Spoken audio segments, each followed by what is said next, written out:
오늘도 이 아침에 기도의 자리로 나오신 성도님들을 환영하고 축복합니다. 오늘 우리에게 주신 하나님의 말씀은 마태복음 26장 1절부터 16절의 말씀입니다.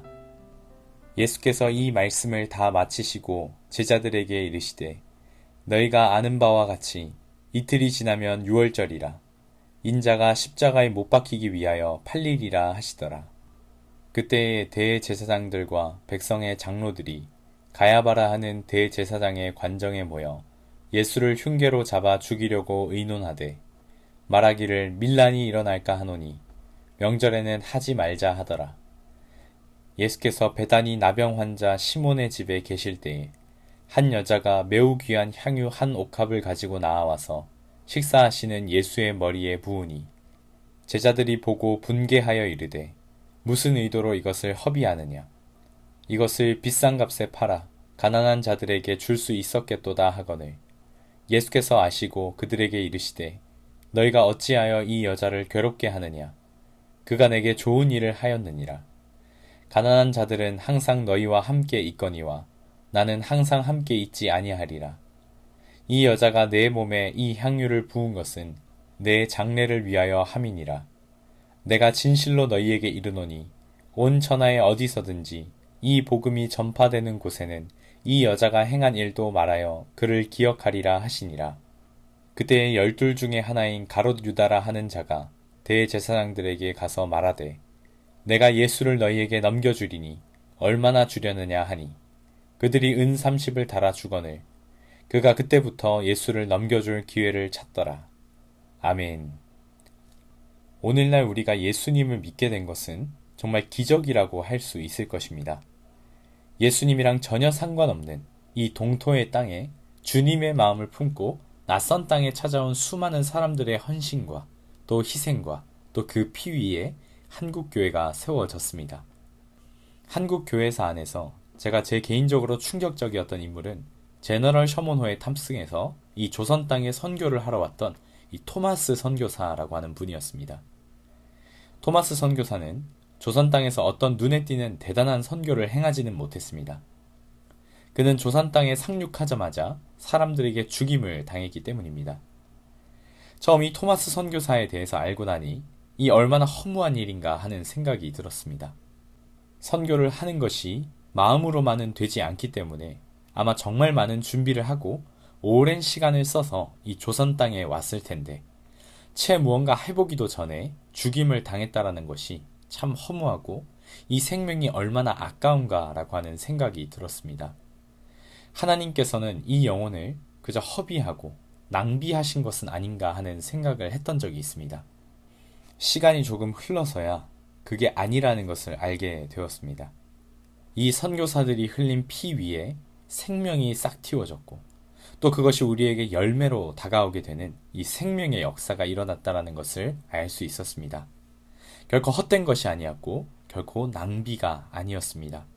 헛된 죽음이 아니었던 것입니다. 오늘 말씀에서도 한 여인의 낭비가 나타납니다.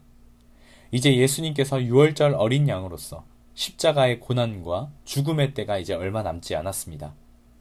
말씀에 등장하는 여인은 자신이 가진 향유를 가져다가 예수님의 머리에 붓습니다. 이 향유의 가치가 300데나리온의 가치를 지녔다고 성경의 말씀에서 이야기하고 있는데 이 1데나리온이라 하는 것은 유대인 노동자들의 하루의 일당이었습니다. 이 300데나리온이라고 한다면 쉽게 생각하면 300일을 일한 값의 가치라고 할 수 있을 것입니다. 그러나 이 300데나리온을 모으기 위해서는 아마 최소 2년의 시간은 걸렸을 것입니다. 이 모습을 본 제자들이 깜짝 놀라며 여인의 낭비를 꾸짖습니다. 당시에 유대인의 명절 전후로 해서 가난한 자들을 구제하는 모습들이 있었기 때문에 제자들이 이렇게 여인을 책망하는 것은 이해가 갈 수 있습니다. 또 구제라고 하는 것을 우리가 얼마나 옳게 여기고 있습니까? 그런데 오늘 말씀에 예수님은 이 여인의 행동에 대해서 칭찬을 하십니다.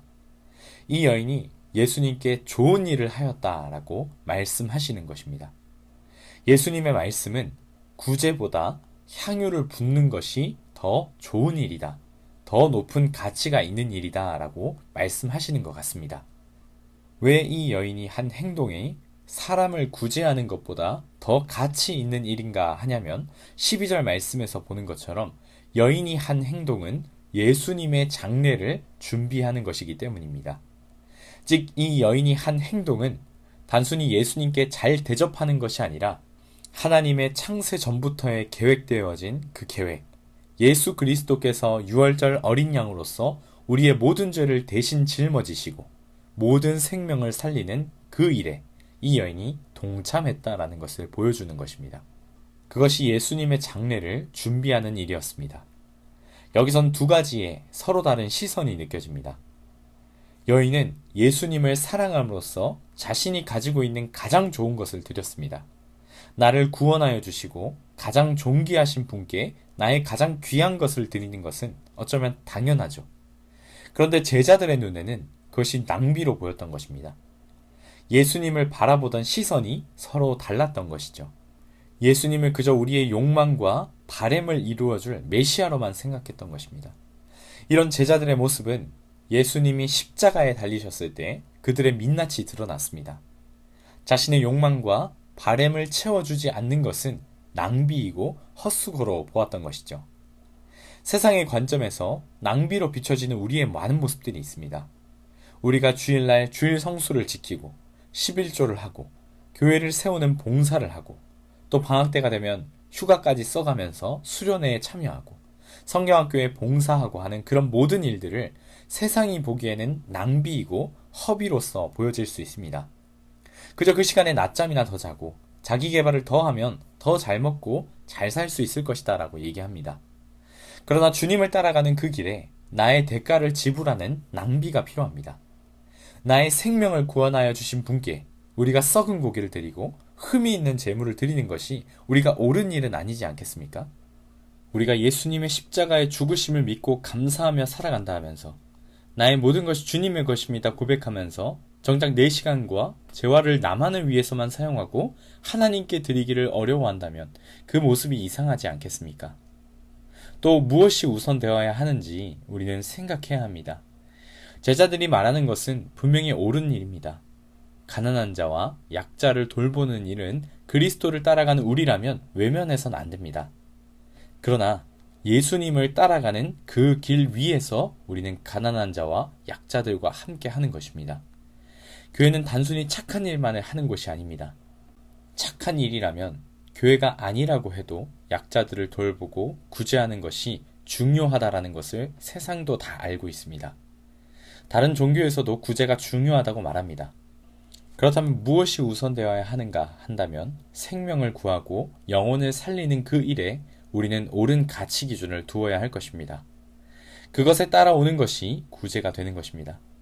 여인은 자신이 가진 가장 귀한 것, 그것을 팔아 가난한 자들을 위해 사용할 수도 있었지만 여인은 먼저 자신의 생명을 구원하고 온 세상의 죄를 대신 감당하시는 예수님께 감사와 사랑의 마음으로 자신의 최고의 것을 드리면서 예배하고 경배한 것입니다. 옳은 것을 모르고 한 것이 아니라 생명을 위한 좋은 일에 여인도 동참한 것입니다. 저와 우리 모든 사김의 교회 성도님들도 생명을 위한 좋은 일에 참여하는 은혜가 있기를 간절히 소망합니다.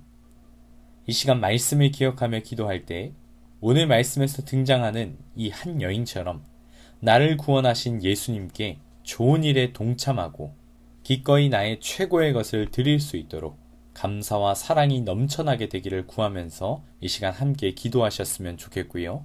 또 각자 가져오신 기도 제목들과 가정과 나라와 교회를 위하여 기도해 주시고 특별히 교회를 위해서 기도할 때 예배 장소를 위하여 기도해 주셨으면 좋겠습니다. 이 시간 함께 기도하며 나아가시겠습니다. 함께 기도하겠습니다.